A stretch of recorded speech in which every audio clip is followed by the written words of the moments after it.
Hello everybody and welcome again to Design Underground, episode 17. I'm Rob, Design Eponymous Irving, or at least most of him. The voice didn't show up.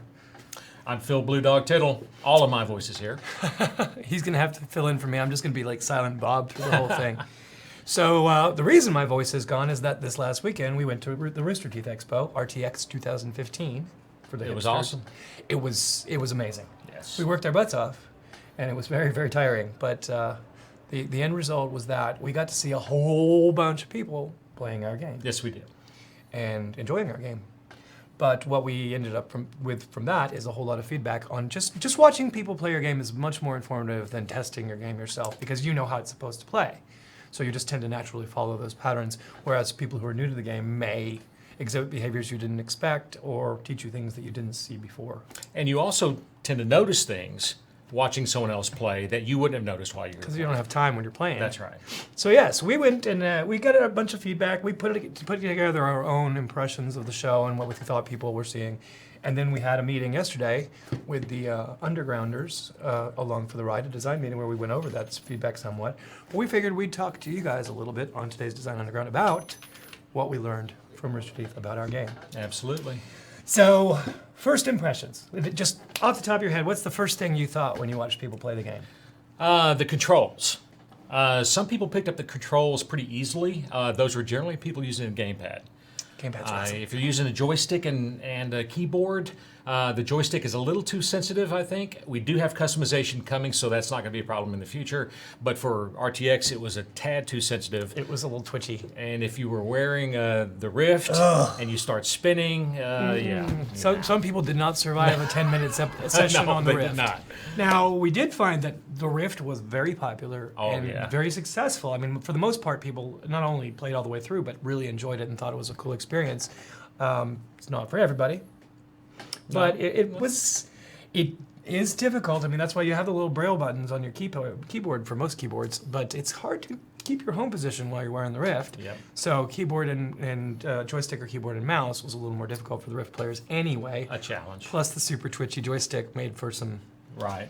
And you need a bigger mouse pad. That's the other thing I've found about Yes. this thing, is that you need a big mouse pad, Yes. or you're not going to be able to No. get your mouse controls down. We do probably need to work on the sensitivity of that too. Right. That Another was going to be the other thing I was going to mention. The mouse is not, we got to tune that It's a bit little better, clunky too.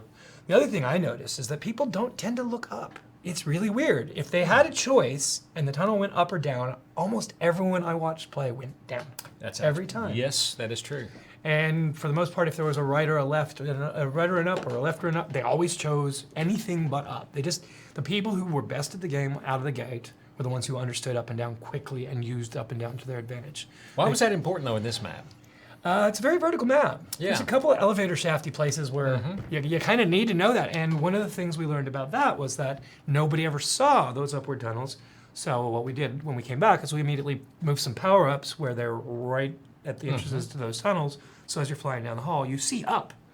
It's like, oh, that's something interesting. I should look up. And there, lo and behold, is more of the map. Yes, indeed. So power-up placement oftentimes guided how people navigated the map. So we kind of repositioned some of them to be more breadcrumby and to get them to experience more of the map and guide them into that central room where Mega Missile fun happens. That's Mega Missile's super popular. your favorite. Flying a little sideways, apparently. That was a little unintentional. In fact, I managed to kill myself by shooting the Mega Missile and it went sideways and hit the wall right next to me instead of you across the room. So Oh, that's that too was bad. entirely unpleasant for me. It was all right for me, And though. very giggly for you, yes. I noticed that you survived that without a scratch. Other little things, we definitely found places on the map where there are little protrusions sticking out where people got hung up. Yeah. And that's not fun. Let's just face it. If you come zipping out of your start gate ready to shoot somebody, and then you go boink, and you have to figure out how to get up so you can go over the little bump, not fun. No. So we're going to go sand down the map a little bit. Sanding it down. Yeah, that's what it's yes. called. Smooth it out. We already have the nice slippery collision, which is great, but you That still worked can right. get stuck on things that stick up high enough. So, valuable lesson learned. For the most part, the weapons and everything, they seem to be intuitively understood by users. I did have to remind people sometimes that they had missiles. Don't forget the left trigger, people. You've got missiles. Use them. Of course, once we reminded them, then there would be like this missile storm. People, I noticed that's one of the things we also will adjust is that it did turn into quite the missile fest where people would just fire like 15 dumbfires straight out of their tank and hope. Yeah. The spray and pray method does indeed work in our game, but we probably need to slow the missile fire rate down a little bit. It works better if you're in a tunnel. Then you can just saturate the tunnel.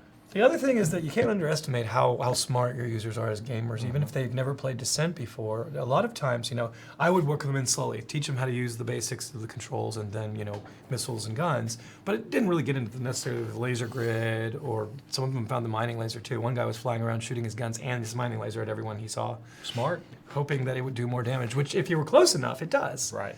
But the people who learned the laser grids, especially the ones who were putting them in the recharge zones, that's some nasty business there. Yes. Funny though. Very effective too. But yeah, so I think that those are the major things from the map. What other things did you see that we were wrong with the map maybe, or? Well, I noticed that first of all we got great sort of kudos for the music and the audio in general. But there were a couple of things that maybe we need to work on. So we don't really have it mixed properly in some respects, and so we need to go back and take a look at some of these things and do that. Laser fire still seems like it might be a little loud, and that you're hearing it from way too far away, and it's not feeling as directional. So that's a good one. Some of the voice cues maybe could be a little bit louder so that you can hear them. So. Someone is charging. Yes. No one got to hear that, and that was very important. Yes. But the other thing is that we added those the actual spoken cues for the power-ups right at the last minute before we went to the show, and that turned out to be a huge success. It made it so much easier to understand what was going on without having to look down. Right. Which I think that people grasp it a lot more readily that way, and every time you pick up the mega missile, you get that little giggle in your head because you're getting ready to lay waste to the entire world. And other than that, I mean, the overall impression I got was just that everybody had a blast. I mean, we did not hear negative comments. They were amazed that we've gotten this far, which I'm amazed we've gotten this far. So Me too. I'm not surprised that they're amazed because we have really been chugging along pretty fast on this project. Well, we had a full booth all 3 days and hour-plus lines to play the riff, for sure. Constant lines for that. We determined early on that all we really needed to do for our booth was put a big sign up that was about 8 feet high that said "Play VR here." We wouldn't have had to worry. That's true. But we didn't have empty seats. That's for sure. And we had people come by after hours from the other booths and play our game. We get to play the mech game. Some of us get to play the mech game. I didn't get to. You didn't get to play the mech game? Oh, I didn't get to play the mech game either. But so that's our impressions. We're getting ready to be releasing our build to the advisory board first, right away. We're going to be getting it to the underground members at some point in the pretty near future. So people are going to be playing our game. That's pretty good for a Kickstarter. It's only 4 months old now. I think people will be happy, and I think you'll enjoy it. But that's all we have for you today. You got any last thoughts? No. All right. Well, thanks for hanging out with us on the Undesign Underground. I'm Rob Irving. I'm Phil Tittle. See you next time. Bye.